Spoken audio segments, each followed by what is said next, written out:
Welcome to the Daily Edge. Another wonderful episode in front of us. We've got Gary Sarner, who is going to be here, a true business warrior. We're going to dive into the story of coming up through the radio industry, mastering advertising, and building something of your own. Let's find our edge.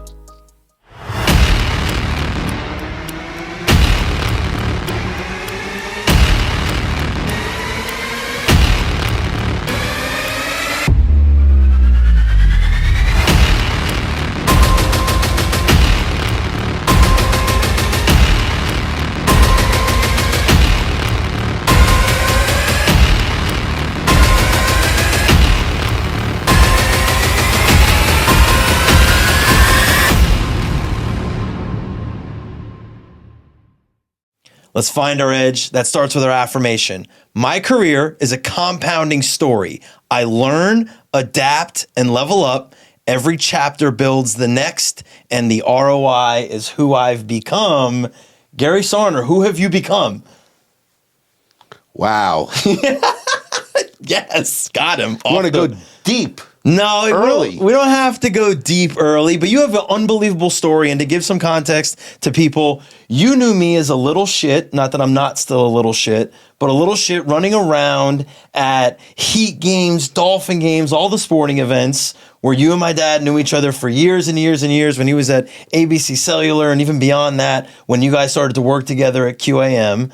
So like your story is incredible. I think there's a ton of lessons for us to be able to pull out of it, but take us back to the beginning. How'd it get started? Wow.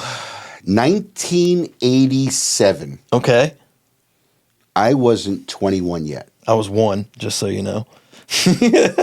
By the way, I had already met your dad. Okay. But I wasn't in radio yet. Okay. And I got a call from my dad, says, hey, you want to go back to college? I'm like, no.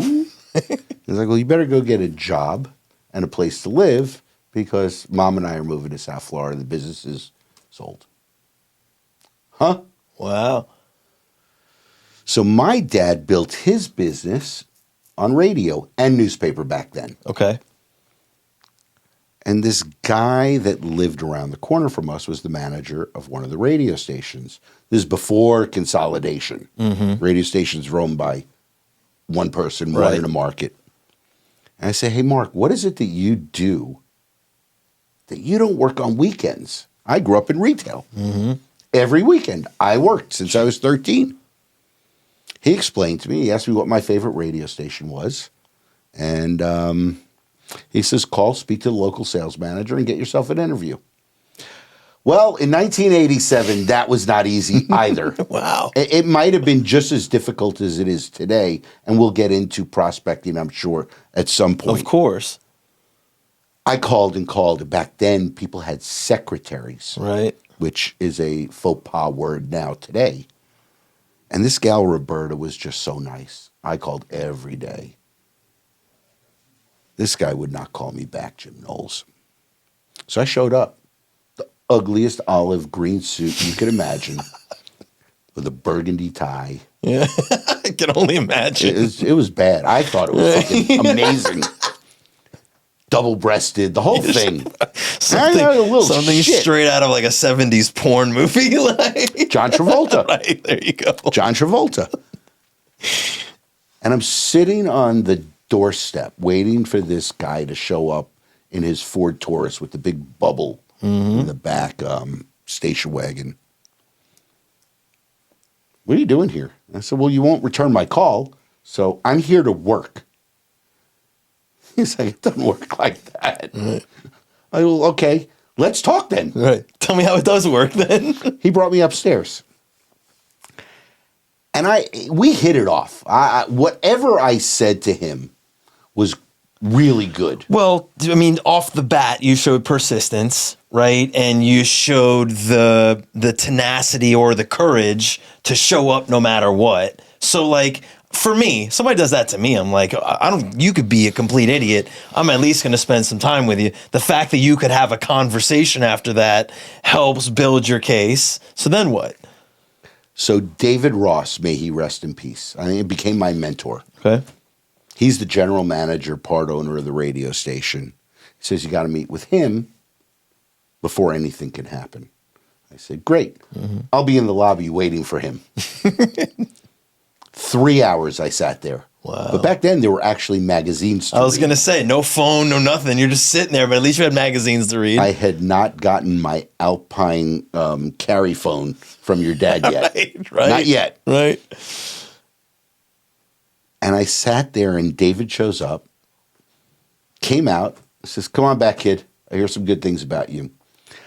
Whatever, this conversation's not going where I think it's going to go.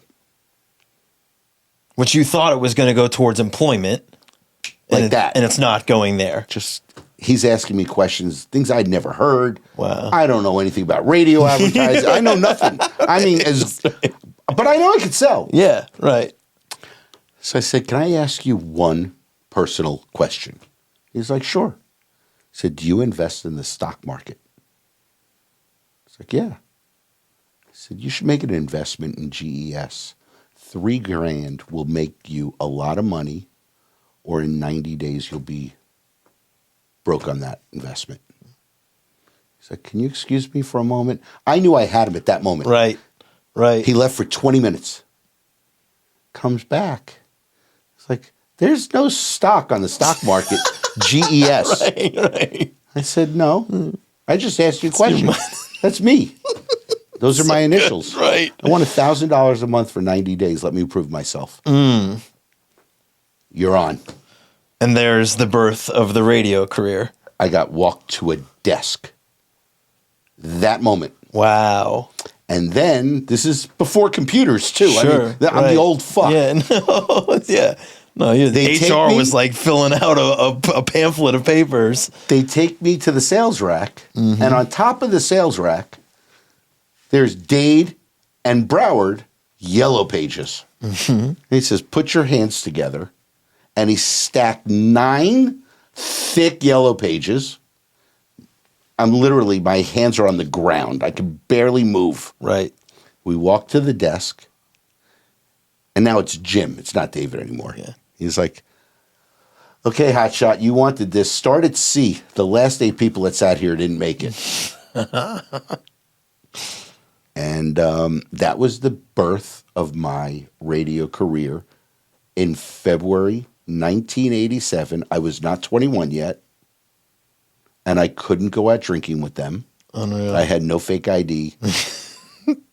But you had the work ethic. I had the work. I always had that. So I want to dive into something because you said something really interesting. You knew you could sell. And I know because my dad grew up in retail and I watched my grandfather in retail. In retail, selling means creating experience, connection, familiarity, right? That bond so that somebody will purchase from you. You knew you could do that because you were in retail, right? What is that really? What is that? What did you have a confidence in knowing I don't know anything about radio? I know I have drive and I know I'm willing to work. How did you know that skill set would transition into something else? So having worked in retail since I was 13. Yeah. And my dad put me behind, you might not even know, but I'm sure you do, the tape counter. Yeah, sure, of course. We sold cassette tapes. Right. So you could record Yeah. and make some nice love song music. Yeah, mixtapes, baby. There you go. Right off of the radio. You have to Right. wait for your song to get played to hit record. So I started selling tapes, and there were probably 6 different brands. Yeah.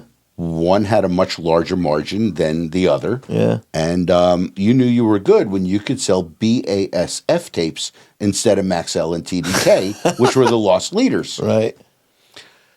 So one day, I took it upon myself, and a customer who was buying tapes said, hey, do you guys have any new tape decks that are cool?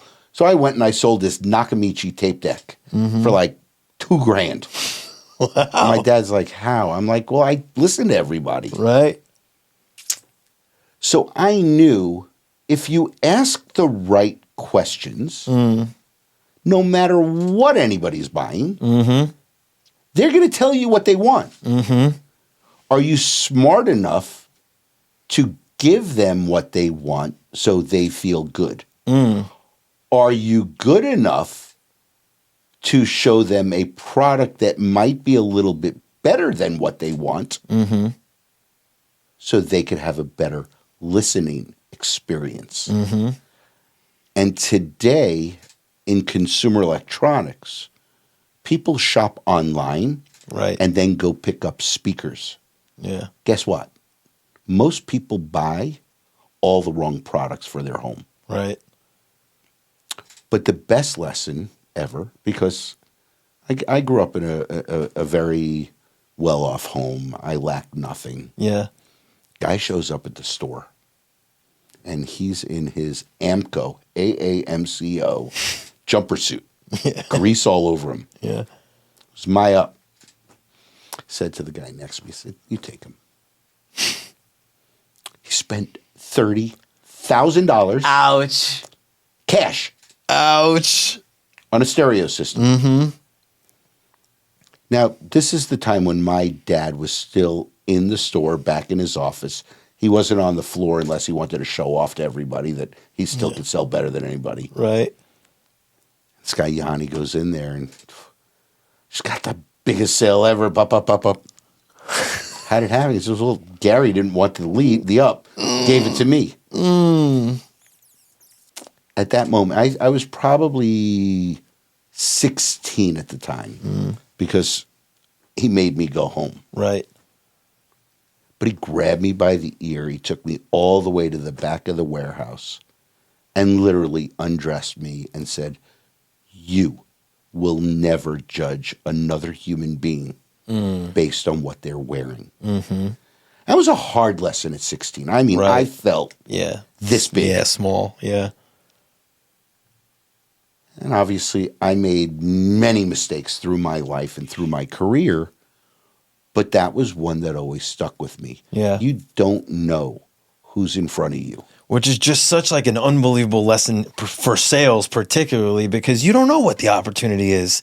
You don't know based on, and that's one thing that kills me about sales training is like everybody wants the qualified leads, right? Or they want things to be pre-qualified. And I'm like, you don't know anything until you have a conversation.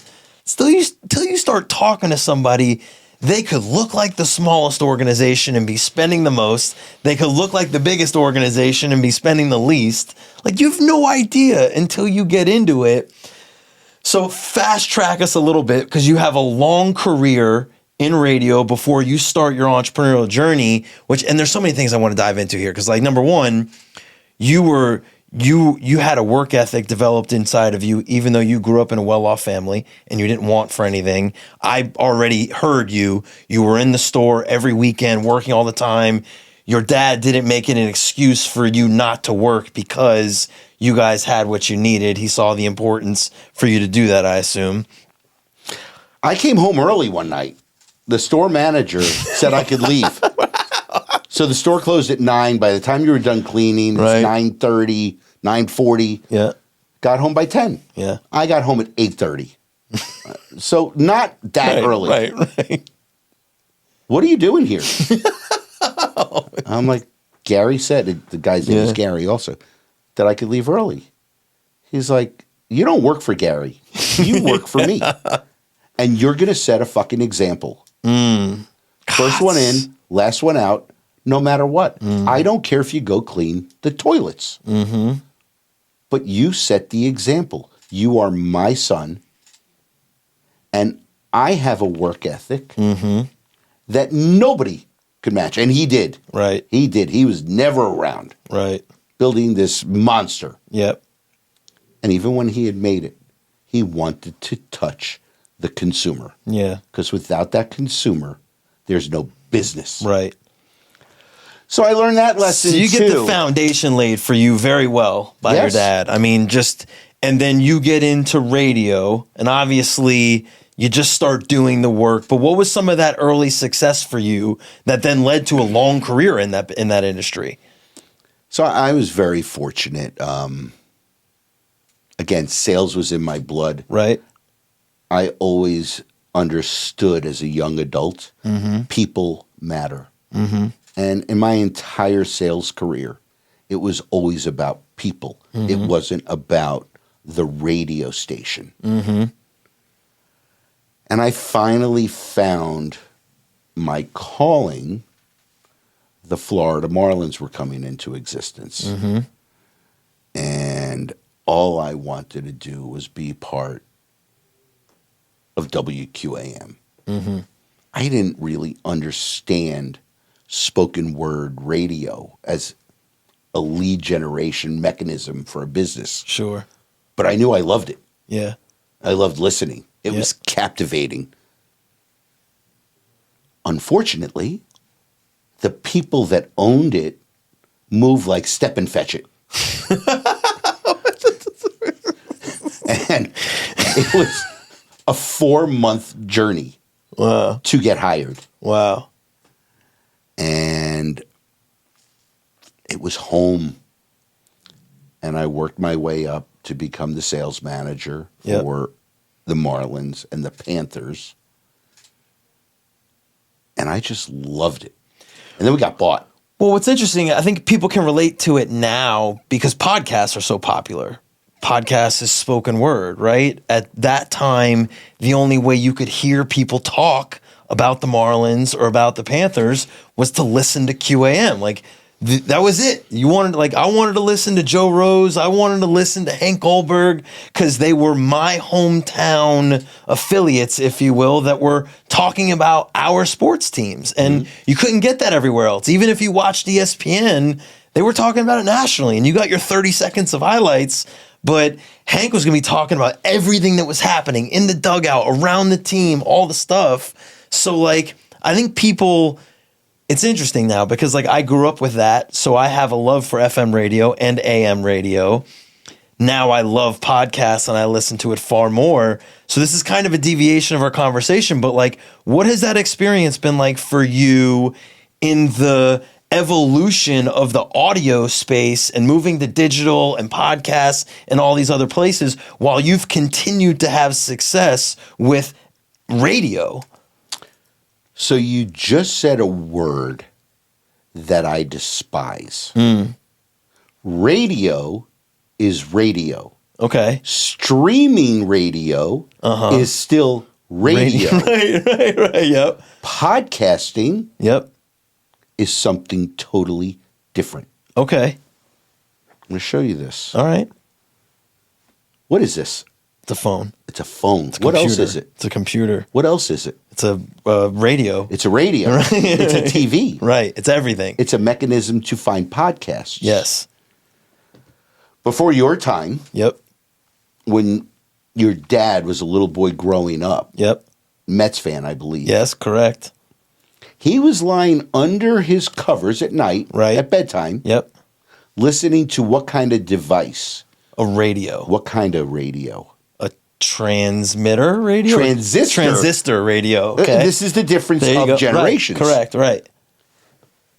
This is today's transistor radio. Okay. You have children. Yep. They have an iPad. Not yet. So they use your phone? or they use the Google Home. Whatever. Right. But they have a device that they use. Yes. And they know how to use it. Oh yeah. Very well. And they want it all the time. Yes. It's no different than what it was back then. Right. It That's went great from perspective. the transistor radio Yep. to a Walkman Yep. to an iPod. You're correct. Yeah. To the iPod mini. So before it ever got into a phone. Before To it the was ever an phone. iPhone. Right. Tell you a funny story. Had a guy that was working for me at QAM. His father was one of the greatest radio sellers out there. Mm-hmm.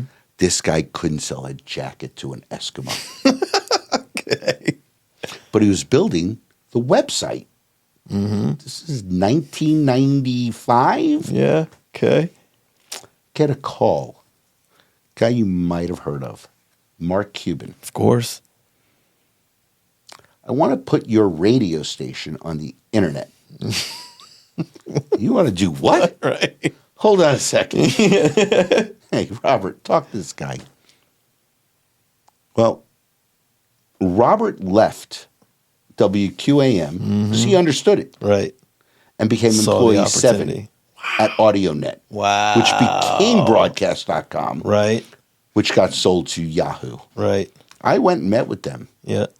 I said to Mark Cuban, why would anybody want to listen to the radio on the internet? Now that's a visionary Right. versus an implementer. Yep. 1,000%. Mark was a visionary. Yep. And do you know why he built what he built? Do you know what his reason was? Because it was easier? No. He wanted to listen to Indiana Hoosiers That's right. basketball. That's right. Wherever In he Dallas. was. Yeah, that's wherever he was, so he could get it. That's right. I've heard that story. I didn't see that. Mm-hmm. And it's funny, today we use our handheld computer, otherwise called a phone, to listen to radio, watch TV, Yep. even Netflix. Yep. It's right there on the phone. Yep. Everything. I fly all over the place. I'll download 7 episodes so I can watch on the airplane 1,000%. instead of listening to some Yahoo next to me who makes no sense. Right. 1,000%. So you pulled some parallel, I mean, some principles there, which just like the foundation of what you were selling your entire career is the same, right? Yeah, it's you. Me. You haven't changed. The way people consume the product that you represent or how you help their business has changed, but it's always been you. So talk to us, because first of all, this episode could go on forever. Normally we cut this at 20 minutes. That's not happening today. So you have a successful career through radio. You get involved with the Panthers and the Marlins. You're part of sports radio down here, which is a hot thing in the 90s. And you eventually go on to open up your own agency, right, which primarily works with law firms and helps them with their marketing. How did you go from selling sports radio to now being a consultant? Because you're not selling anything to these firms. You're looking at what they do. You're helping them to get better. You're helping them understand the thing that you have an expertise in. How do you go from there to there? So if somebody had said to me in 2021, January 21, middle of the pandemic, you're going to open a business 4 months from now, Yeah. I would have said, you're fucking out of your mind. Right. But working with Anajar and Levine for 8.5 years, helping them grow through the state of Florida, we were buying a lot of radio and television. Somebody didn't like what happened and made a complaint to my company. And I get a call, hey, you need to give up working with the law firm or we're going to have to do something here. Well, it's in the middle of the pandemic, February 15th. I'll never forget it. And I called Mark. He's like, we'll deal with it tomorrow. I said, no, we're going to deal with it now. He's like, you're not going to sleep either way, buddy. So I'm saying we're doing it tomorrow. Right. So it's tomorrow. We met the next day, and he gave me the opportunity. He says, go open a business. It's time.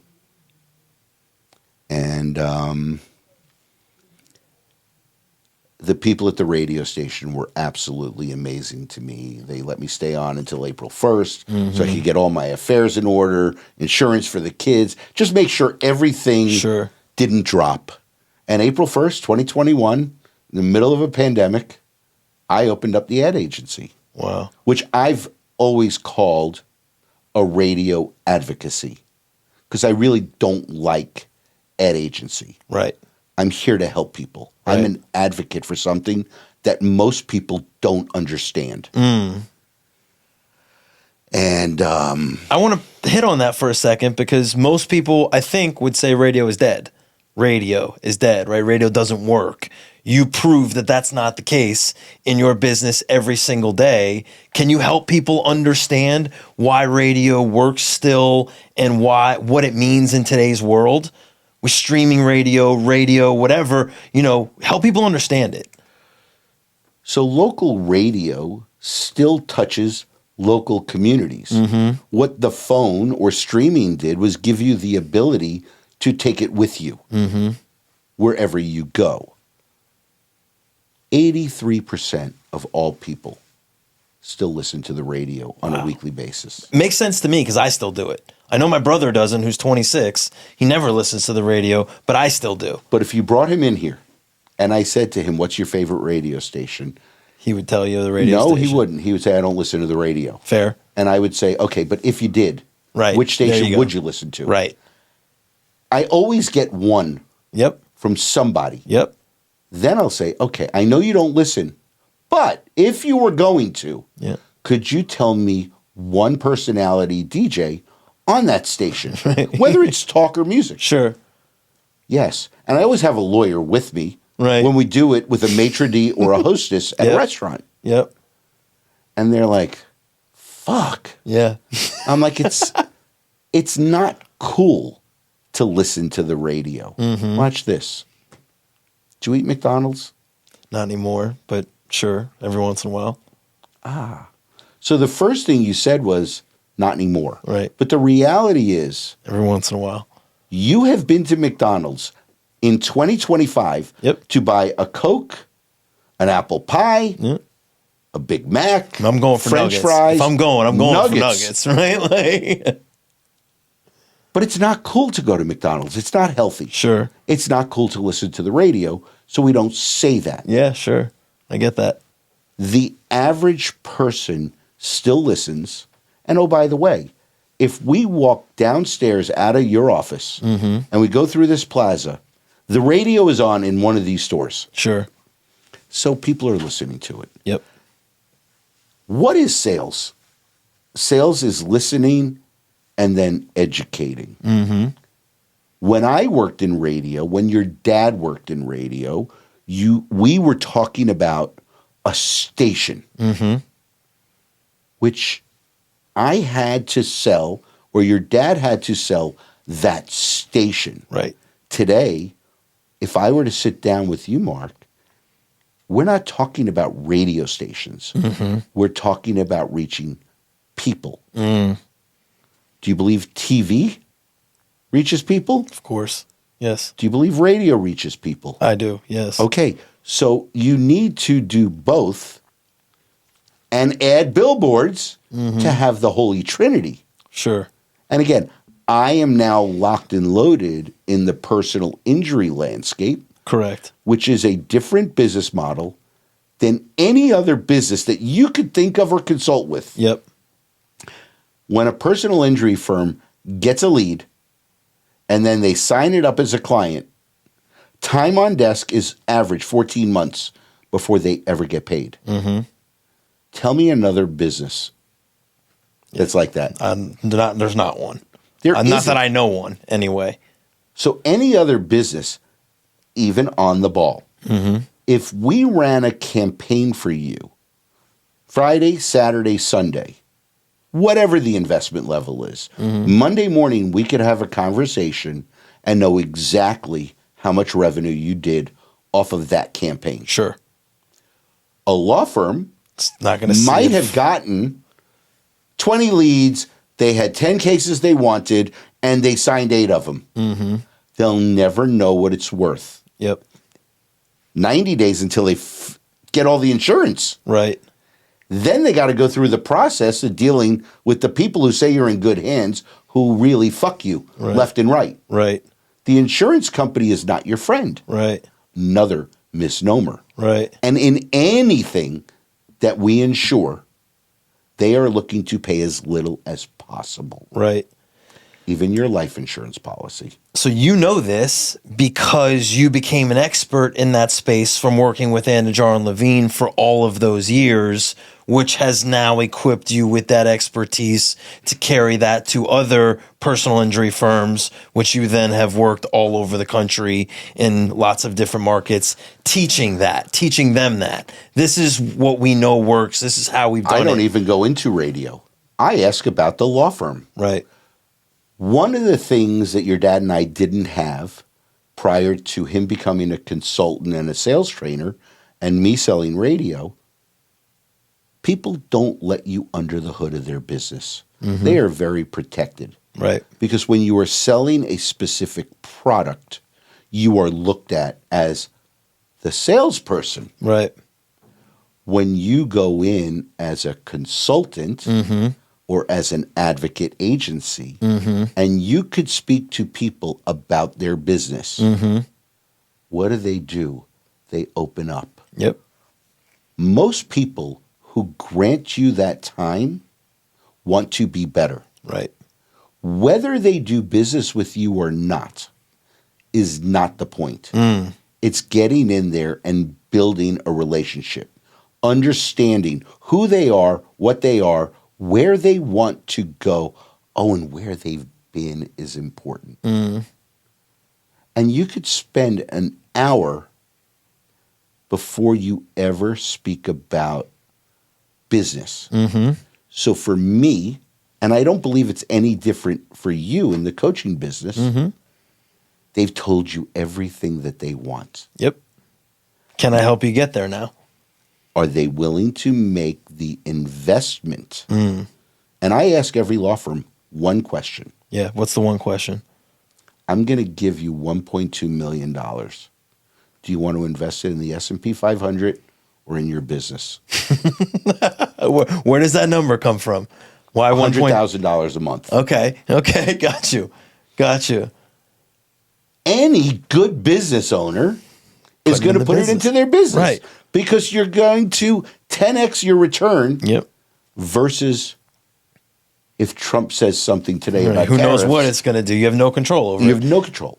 You do have control of your business. Right. So people will tell you, I think I've had 2 people over the last 4.5 years say that they would invest in the S&P 500. I'm stealing that line, by the way. It's I've great. never heard that. I'm going to use that line from now. It's one of the greatest sales lines I've ever heard. I'm going to give you, at whatever your price is per month, I'm going to give you that times 12. I'm going to give that to you. You're going to put it in your business, or you're going to go light it on fire, or you're going to go give it to somebody else to see what they do with it. What was the other thing you heard outside that you liked?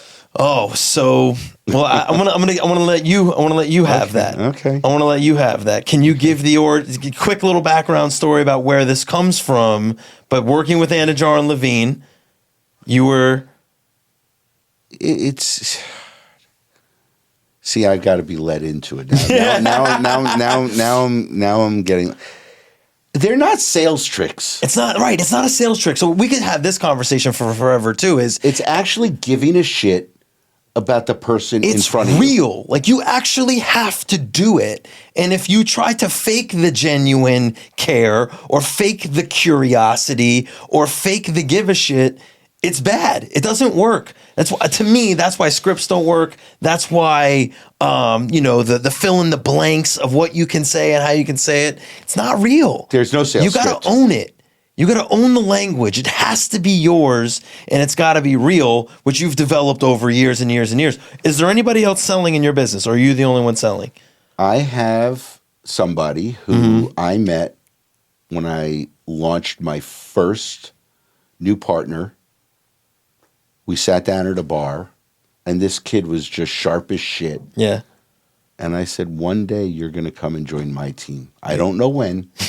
But one day you're going to come join me. Well, 3 years later, he just celebrated a year with me. Congrats. And he's awesome. Yeah.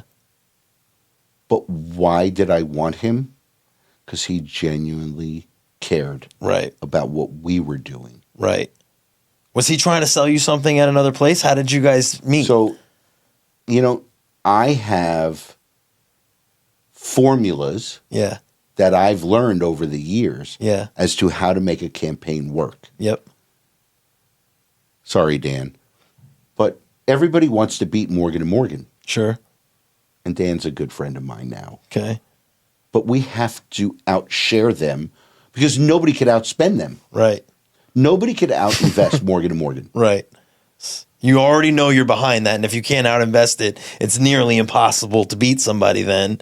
So you got to create a different way to compete. No different than you're coaching the multiple different business lines that you coach. Yep.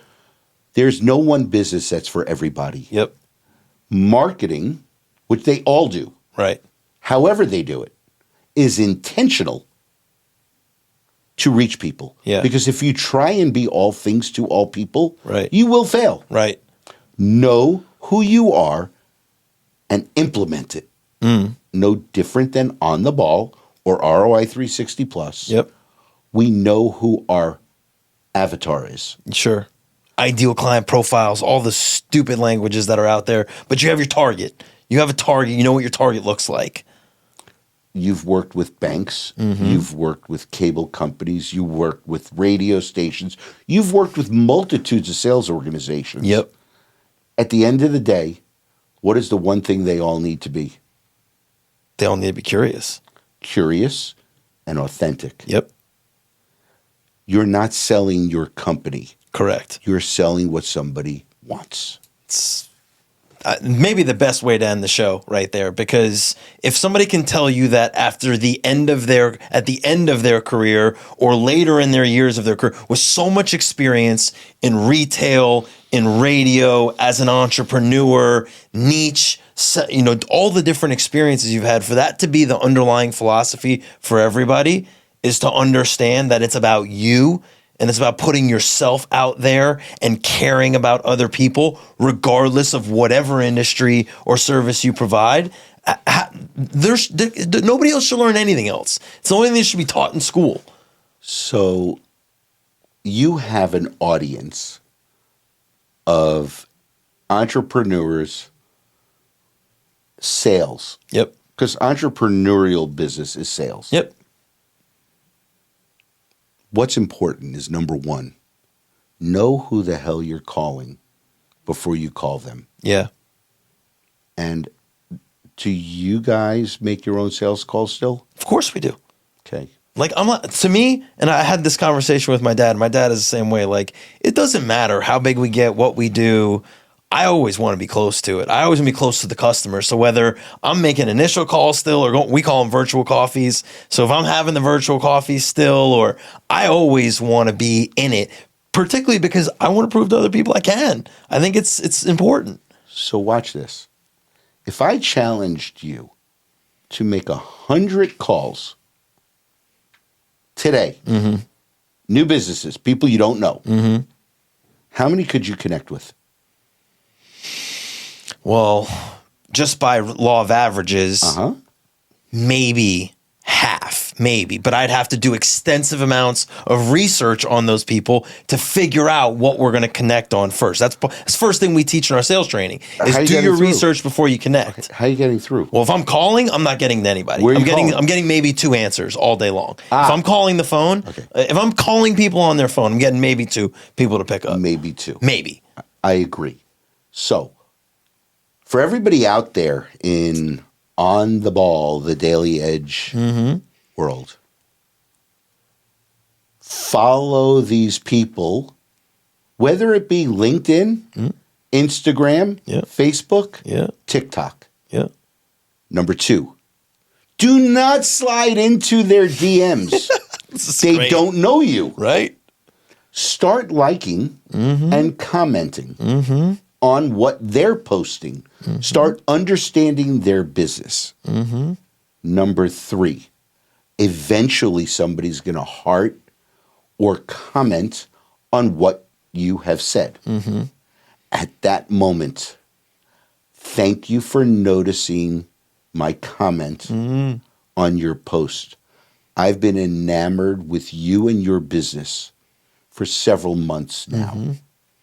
Your line would be, I'd like to have a virtual cup of coffee with you. My line would be, I'm ready to get on a plane and come to see you. I want to learn more about you. I don't want to earn your business.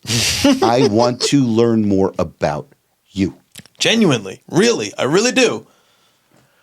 So sales comes back to one thing. People.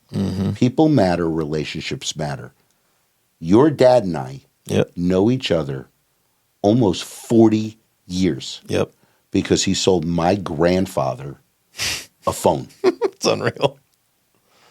And my grandfather had a broken phone, and somehow your dad figured out how to swap it out. Because it definitely didn't get fixed. Right. Didn't get fixed. Got taken care of, though. But we got to know one another. And yes, eventually your dad came to QAM, worked with me. We got some great stories that we Yep. can't tell here. We cannot tell here. But for the purpose of what we've talked about, we've covered a lot. Yeah. Number one, again, don't be fearful. You're not going to lose your job if you can't make the sale. Mm-hmm. But be real in your sales force, because I could open up a sales force now in any sales organization and find all the bullshit in there. Right. And it's full of bullshit. Yep. Everybody lying to themselves. As a salesperson, your job is not to appease your manager. That's a good lesson as Your well. job is for you. Are you passionate about what you do? Do you love what you do? And I'm sorry, I've managed enough people and been around enough sales organizations that more than 50% of the people don't love what they're doing. Yep. It's true. So if you love selling, find a product that you are passionate about, because you won't work another day in your life. And with all the organizations that you work with, you could pick out in a sales team of 10 or 100, the 50 that do, Yep. the 50 that don't. Amen. Don't do it. Be happy. Gary, thank you for being on the show. Thanks for having me. You This was crushed fun. it. This is, a great episode. Thank you guys for joining us. As always, put in the comments your best takeaways from Gary's list of knowledge that he gave to us. And we'll see you next time. Thanks for finding the edge.